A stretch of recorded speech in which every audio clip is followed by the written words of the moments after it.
야고보서 1장 25절 같이 읽어요.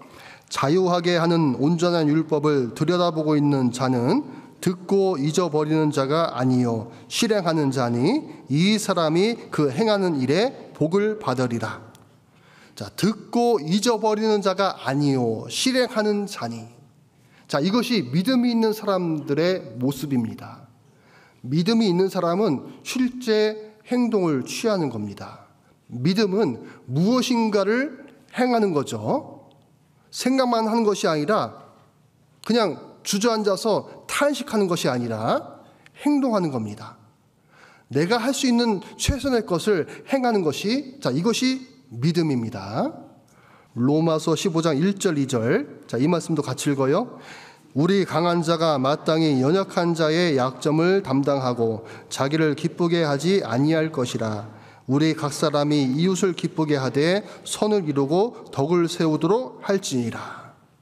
자, 우리 강한 자가 마땅히 연약한 자의 약점을 담당하고, 그러니까 믿음이 있노라 하는 사람은 어떤 약한, 연약한 사람의 그 사정도 잘 살피고 신앙도 세워주고 약점도 담당하는 겁니다. 약점을 막 퍼뜨리는 것이 아니라 감싸주고 돌봐주고 담당해주는 거예요. 아브라함은 주저하지 않았습니다. 아브라함은 그냥 여기서 이렇게 있을 수만 없다고 생각했어요.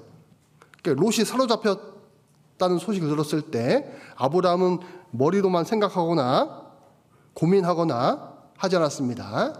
행동을 취했어요.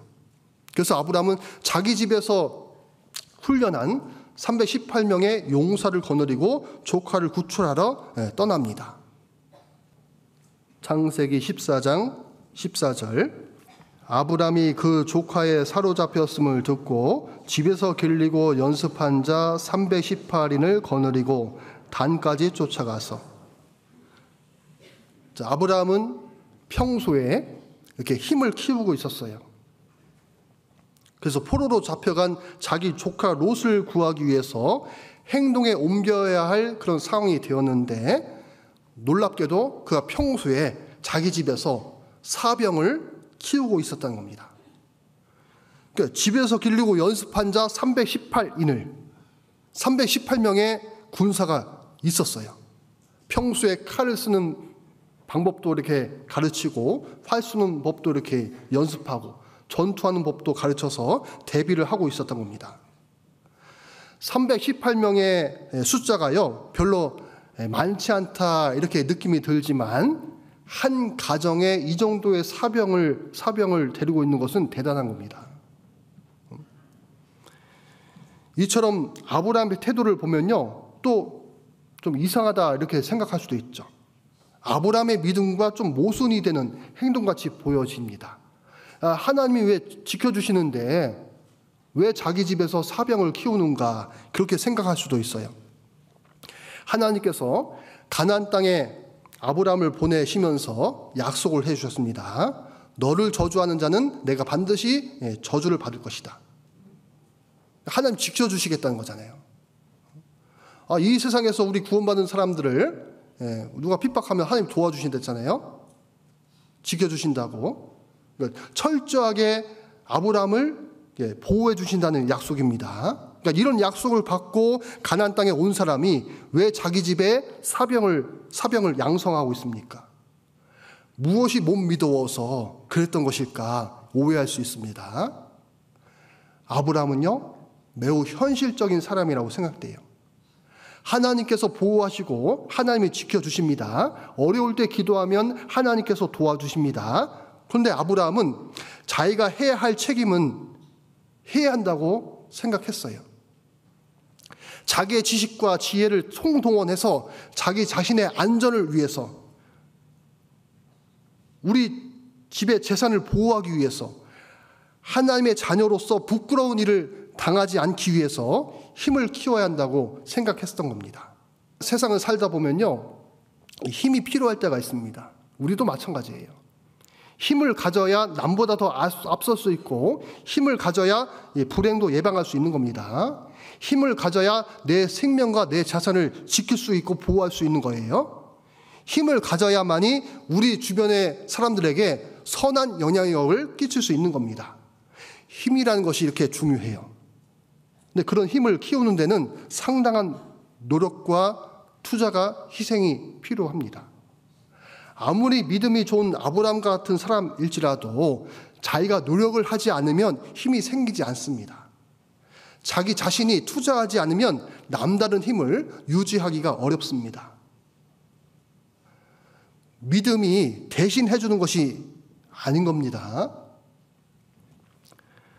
봄날 파종할 때가 되어가지고 많은 농부들이 씨를 뿌릴 때 날마다 앉아서 기도만 한다고 생각해봐요.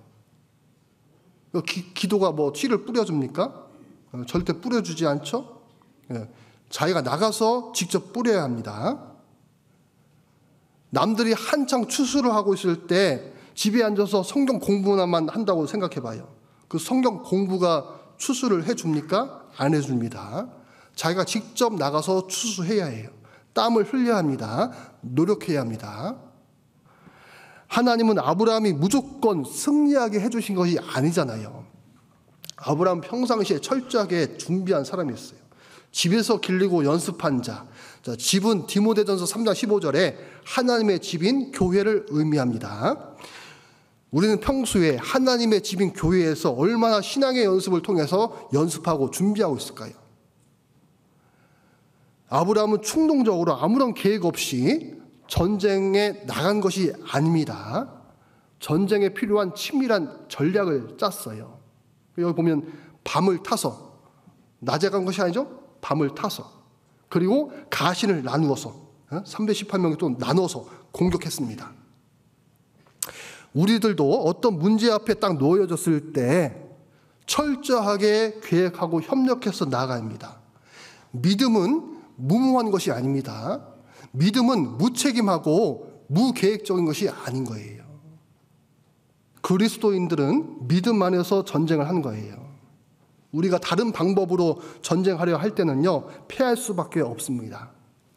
세상을 이김은 이것이니 우리의 믿음이라 했습니다. 우리의 믿음. 우리의 무기가 뭐예요? 어린 양 예수님의 피입니다. 그게 무기예요. 말씀이 무기입니다. 말씀이 육신이 되어 우리 가운데 거하시는 예수님과 가까이 해야 우리가 싸워 이길 수 있는 겁니다.